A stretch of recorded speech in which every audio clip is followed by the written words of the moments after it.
É complicado eu falar disso para você se você não entender direito. Você já pensou que está desejando uma garrafa com água, mas você não tem nem a garrafa vazia? Hã? É loucura, não é? Você está desejando uma garrafa com água, mas você não tem nem a garrafa vazia. Como é que Deus vai encher essa água? Você está me entendendo? Agora, se é uma situação que não existe garrafa, se é uma situação que as coisas estão totalmente fora de controle, mas você precisa beber água, pode ficar tranquilo. Deus não vai deixar você morrer de sede. Oh, aleluia, Deus faz água brotar da rocha, Deus faz água brotar da terra, para um justo dele se alimentar. Louvado seja Deus. Amém, amados? Essa é a confiança que nós precisamos ter em Deus, essa é a confiança que nós precisamos ter na sua palavra. Amém, querido? Olha bem para a sua vida hoje, não sei qual é o problema, mas eu vou dizer algo assim para você. Você é o recipiente, você é a garrafa que Deus quer encher de vitória aqui nessa noite. Você é a garrafa, amém, amado? Mas você vai ter que se dispor a se encher. Você vai ter que se colocar para Deus se encher. Porque Ele já tem você, amém? Então, se Ele tem você, você não pode duvidar que Ele é capaz de encher você, a tua alma, o teu coração, de alegria, de vitória, encher você de saúde. E é essa a mensagem desta noite. Amém, amado? Não duvide daquilo que Deus é capaz de fazer. Amém? Glória a Deus. Aleluia. Podemos fechar nossos olhinhos aí sentados mesmo. Fala com Deus agora, porque eu preciso falar com Deus e você precisa falar com Deus. E nós vamos falar com Ele a respeito da palavra dele. Senhor, em nome de Jesus, é bom demais estarmos aqui.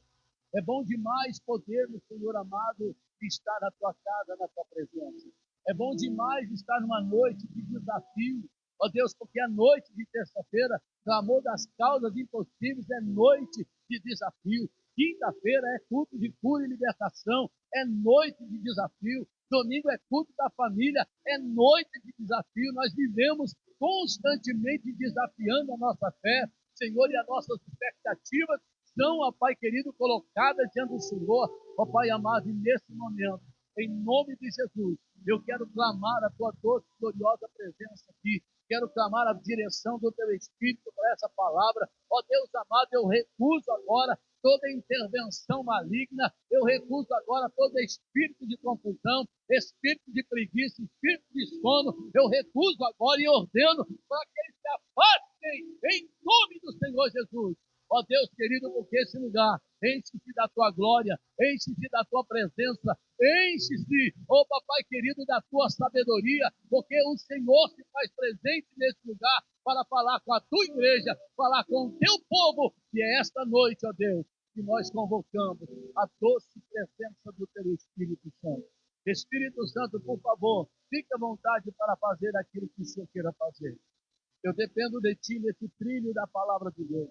Eu dependo de Ti, Espírito Santo, para continuar a falar dessa palavra. Eu preciso da Tua ajuda, Espírito Santo, para que haja embasamento, para que haja fundamento, ou que a pessoa saia daqui crendo naquilo que vai ouvir, ou Espírito Santo, e somente Tu podes fazer isso.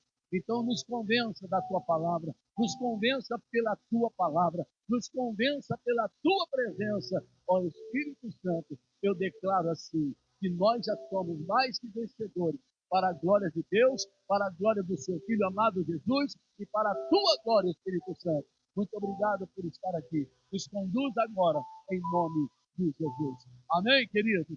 Digam graças a Deus. Eu sei que a gente pode melhorar. Diga graças a Deus. Aí, aleluia, glória a Deus. Eu quero meditar com você a partir de Isaías, capítulo de número 43. Glória a Deus. Aleluia. Isaías 43 diz: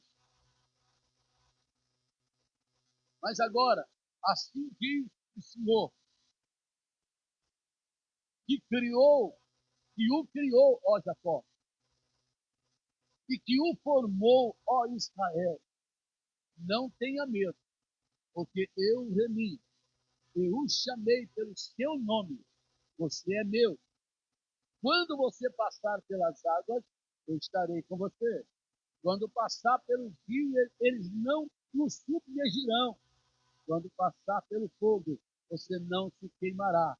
As chamas não o atingirão. Oh, aleluia. Amém? Verso 13. Aleluia. Verso 12, melhor dizendo. Eu anunciei a salvação. Eu a realizei e a fiz ouvir. Deus estranho não houve entre vocês, pois vocês são minhas testemunhas do Senhor. Eu sou Deus. Ainda antes que houvesse dia, eu sou, e não há quem possa livrar alguém das minhas mãos. Agindo eu, quem o impedirá? Meu Deus. Amém, amados? Digam graças a Deus. Agora vocês estão despertos. Glória a Deus. Amados, preste atenção, porque eu vou dar sequência naquela introdução antes da leitura. Quando nós estamos dentro de um contexto de fé, eu preciso usar minha fé naquilo que é sobrenatural, porque a Bíblia diz que quando eu chamo alguma coisa que eu estou vendo, eu não preciso de fé para isso. Mas quando eu chamo a existência das coisas que ainda não são, eu as chamo como ela já fosse real na minha vida. Então, note bem, o que Deus precisa para operar um milagre em nós, o que Deus precisa para fazer em nós alguma coisa que para nós é impossível, que para a medicina é impossível, que para a justiça é impossível, ele só precisa encontrar um pouquinho de fé na sua vida. Amém, irmão? Porque esse pouquinho de fé, ele pode se transformar em uma fé maior. Ou seja, você é o recipiente que Deus quer encher de fé. Você é o recipiente que Deus quer encher de confiança, de segurança. Olha só, desde o início, como nós estamos lendo esse texto de Isaías. Veja o que Deus está falando através do profeta para nós aqui nessa noite. Diz o Senhor que o criou, ó Jacó, e que o formou Israel. Se você não sabe, Jacó e Israel é a mesma pessoa. Jacó, ele foi aquele que chamado de usurpador, ele foi chamado de ladrão, vamos falar assim, porque foi acusado de roubar a bênção que era do seu irmão. Ele era o segundo filho, Esaú era o primeiro. Esaú tinha, no tempo dessa lei, era que o filho mais velho, ele era que comandava todas as heranças do pai, ele que comandava tudo. Então ele tinha o direito da primogenitura, era assim chamado. Então agora, Esaú, ele despreza o presente de Deus por um prato de comida, sim, por um prato de lentilha, que, já, que Jacó tinha feito. Esaú despreza o direito de primogenitura, querido, e ele vende isso. Paulo vai dizer que quando ele se arrepende e busca com choro voltar ao direito da sua primogenitura, mesmo com choro, não encontrou lugar novamente para receber aquilo que era dele anteriormente, que ele vendeu. Amém, irmão? Veja bem, o que é vender? É desprezar aquilo que Deus já deu por direito a você. Estão me entendendo? É desprezar aquilo que Deus já disse que você tem. É desprezar aquilo que Deus diz que você é. Então, quando você despreza e você sofre as consequências, quando você quer voltar, Deus até te recebe hoje pela graça, por causa do sangue do Cordeiro. Mas aquilo que era para você estar vivendo em bênção, em milagre, você já não vai viver na mesma intensidade. Por quê? Porque você mesmo jogou fora. Você mesmo não creu. Quem está me entendendo? Amém? Então note bem, Esaú, ele despreza, Jacó pega. Jacó, então, é considerado como aquele que usurpa, ou que tira, que rouba o direito do outro. Não, mas o próprio Deus já havia dito, ainda quando os dois estavam no ventre. Esaú nasceu primeiro, Jacó vem segundo. Sim. E Deus fala assim, o maior servirá o menor. Amém, amados? São gêmeos. Só meus dois filhos, Jonathan nasceu primeiro, Jonas vem depois. Não importa se foi por 1 ou 2 minutos, mas quem nasceu primeiro é o mais velho. Amém, amado?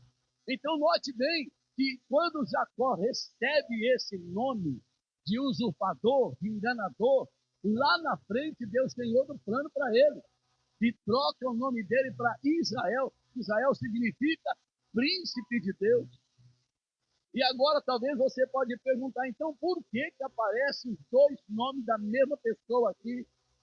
Porque Deus quer fazer nós entendermos que ainda quando viemos para Deus, ouvimos a palavra de Deus pela primeira vez, éramos enganadores, pecadores, éramos traiçoeiros. Oh, aleluia! Em Deus agora nós temos um novo nome, Israel, somos príncipes de Deus na terra. Oh, aleluia! Não importa o que fomos, não importa o que fizemos, o que importa é agora onde estamos, com quem estamos, para quem estamos, e é nesse contexto que você tem que entender a sua vida, que hoje aquele pecado do passado não faz mais diferença na sua vida, mas o que faz é o novo nome que Deus já escreveu no livro da vida a teu respeito. Louvado seja Deus.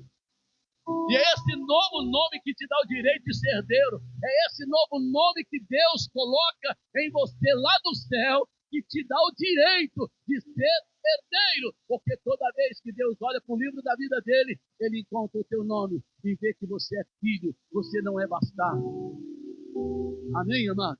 Você não é bastardo, você é filho. E se é filho, logo é herdeiro. Se é herdeiro, você tem que viver à altura dessa paternidade, dessa filiação. E você precisa se definir. Já preguei isso agora esses dias e estou aqui repetindo. Porque agora você tem uma nova identidade. Então você precisa saber quem você é. E em Cristo você agora tem uma nova identidade. Você é chamado de filho de Deus. E você tem uma paternidade ainda que você não teve na sua vida física, pessoal. Hoje você tem Deus por seu Pai. Louvado seja Deus. Amém, amados?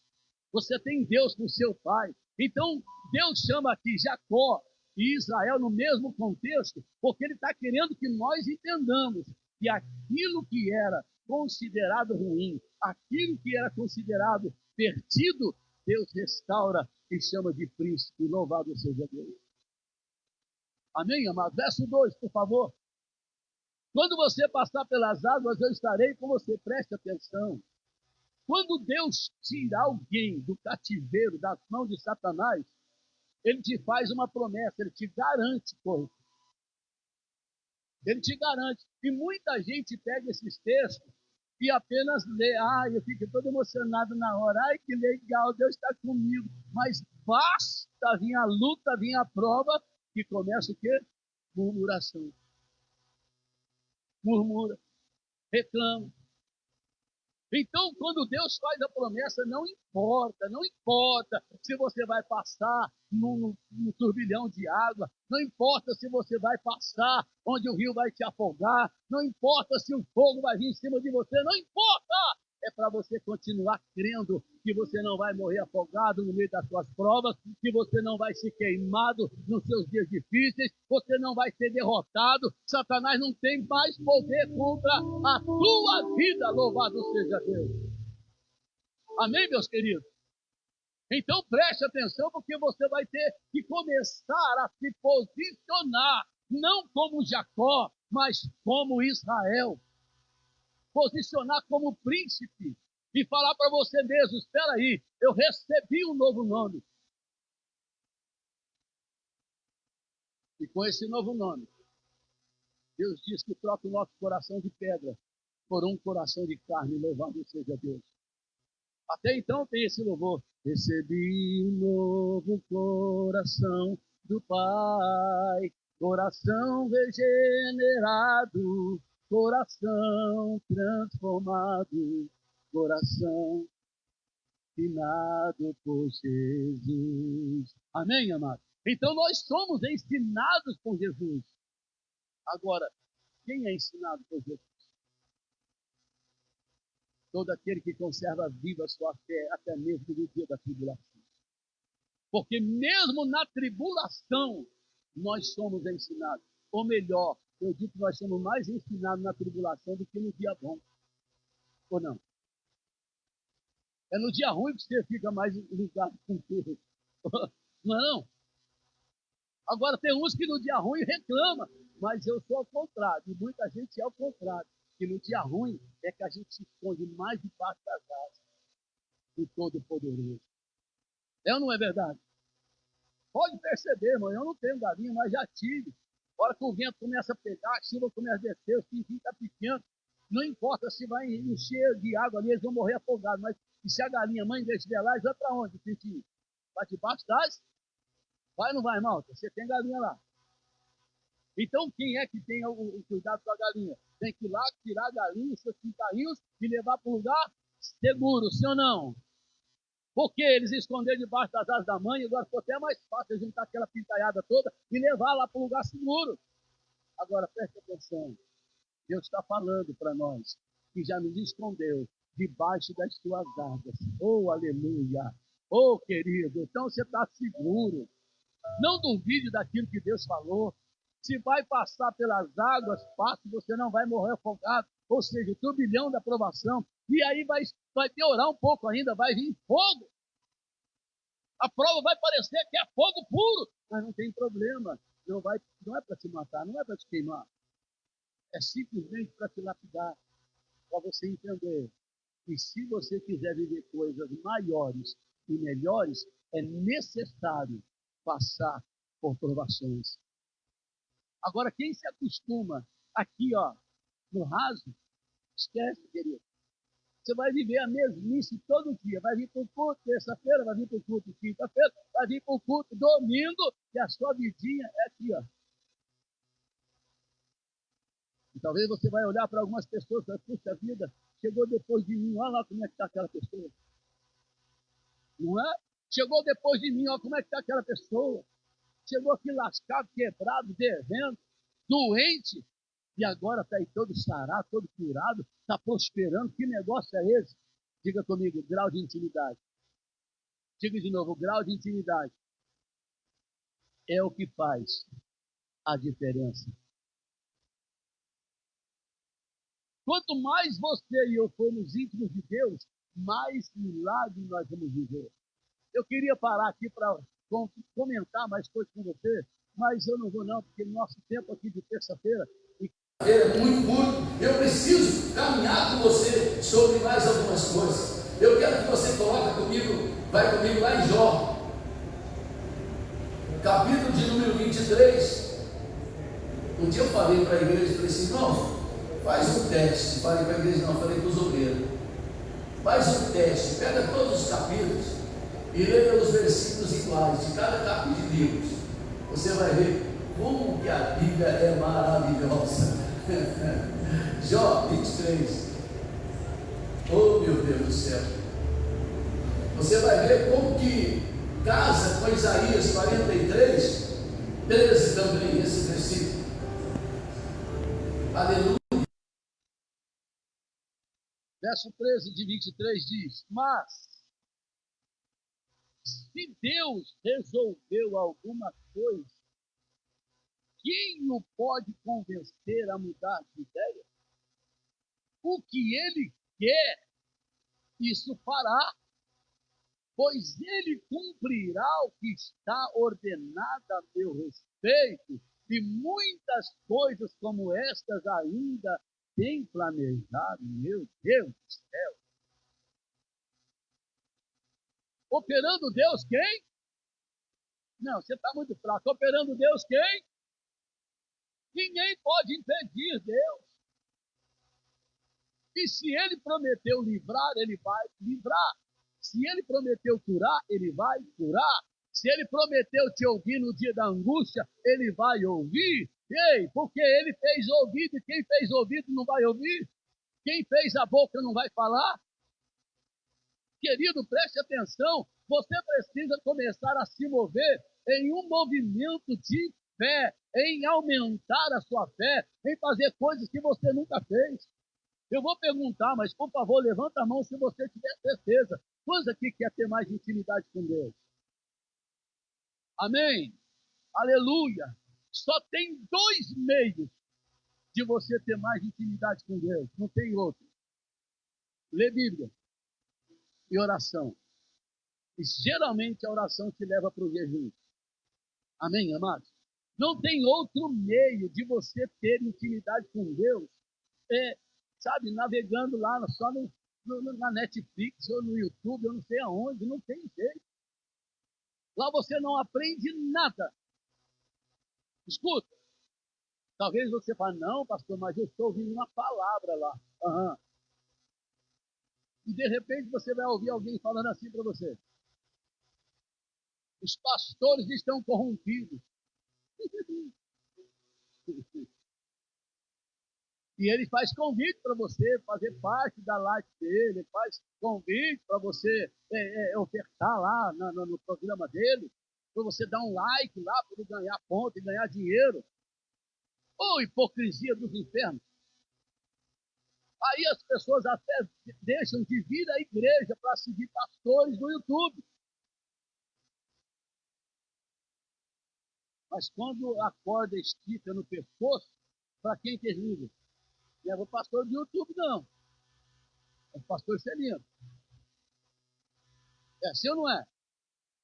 Já disse aqui uma vez, dá vontade de falar assim, mas irmão, liga lá pro cara lá do YouTube.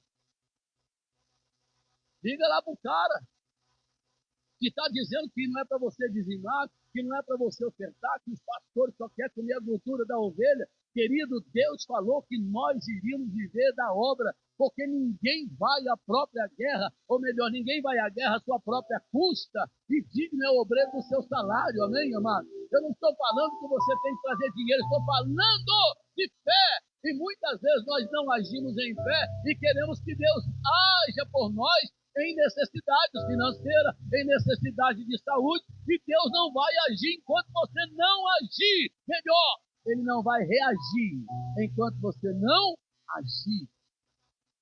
Amém, amado? Então você começa a ter uma ação que Deus vai ter reação. Qual é a sua primeira ação? Vai ler Bíblia. Segunda, em seguida, junto, conectada, oração. Então você começa a agir e Deus começa a te responder. Louvado seja Deus. Por que muita gente está perecendo? Por que muita gente não vai viver o melhor de Deus nessa terra? Porque só lembra de Deus aqui dentro da igreja. Pastor, mas você vai aplicar doutrina? Irmão, a palavra de Deus é só doutrina. Amém, irmão? Doutrina de salvação, doutrina de prosperidade, doutrina de cura, doutrina de libertação. A palavra de Deus é só doutrina. E nós vamos captando aqui para te ensinar um pouco de cada coisa em um culto como esse. Reverência, temor, busca, obediência, tudo isso está embutido no que estou falando para você. Se você quiser viver o impossível de Deus, se você quiser viver aquilo que para você não dá para fazer, se você quiser viver aquilo que para você é impossível alcançar, então comece a jejuar, orar e ler Bíblia, que você vai romper muito mais rápido do que você pensa. Louvado seja Deus. Se você estiver me ouvindo, legal. O irmão mandou um recado para mim, mandou a foto do carro. Pastor, está aqui, ó, a conquista dos sonhos e projetos para 25, já comprei. Eu achei que ia demorar mais, mas já comprei o meu carro agora. Eu falei, puxa vida, que milagre. Mas eu estou te vendo tão pouco no estudo. Por quê? Pegou o carro, está fazendo o quê? Achei que me dá para isso, não. Vontade de ir a pé? Está precisando? Vou buscar Deus. Mas quando pegou o carro, vou fazer outra coisa. Quem está me entendendo? E Deus dá o carro, Deus dá a bicicleta, Deus dá a moto, Deus dá a casa, porque Ele é bom, Ele é misericordioso, mas isso não significa que você vai viver o melhor dessa terra. Porque o carro pode quebrar, pode ir embora. O carro pode fundir motor, pode ir embora. Se fundir motor, será que vai ter dinheiro para arrumar? E Deus pode permitir isso? Pode. Porque Deus não quer perder nenhuma vida. Louvado seja Deus. Então é melhor que o carro quebre, que funda o motor, mas que a pessoa volte humilhando para Deus. Para que aí Deus comece um tratamento diferente com ele, para que ele possa andar de BMW, do que ele quiser lá na frente, mas sabendo que primeiro lugar é o reino de Deus. Oh, aleluia! Aí ele vai conquistando cada vez mais. Quanto mais Deus vai estar trabalhando com a gente, mais nos humilhamos, mais a gente se rebaixa debaixo das asas do Senhor e mais proteção temos. Amém, amados? Olha isso que você está lendo comigo. Você acha que Deus ele vai perder para o diabo? Você acha que Deus vai perder para o diabo? De modo nenhum. Eu vou ler de novo, claro que eu vou ler de novo. Oh, mas, se Deus resolveu alguma coisa, quem o pode convencer a mudar de ideia? O que ele quer, isso fará, pois ele cumprirá o que está ordenado a meu respeito. E muitas coisas como estas ainda tem planejado, oh glória. Você crê que Deus tem um plano para a sua vida? Sim ou não? E qual é o meio que Deus vai usar para cumprir esse plano na sua vida? Diga comigo, obediência. Deus não pula etapa. Diga comigo, Deus, fala forte, Deus não pula etapas. Deus não vai pular etapa, irmão. Não adianta você entrar na faculdade esse ano para fazer faculdade de Direito ou de Medicina, não importa. Você não vai pular etapas, é ano após ano, sim ou não? É ano após ano. Agora, quanto mais você está na presença de Deus, não importa se é no primeiro mês, no segundo mês, 6 meses, por isso que eu estou dizendo que muita gente chega na presença de Deus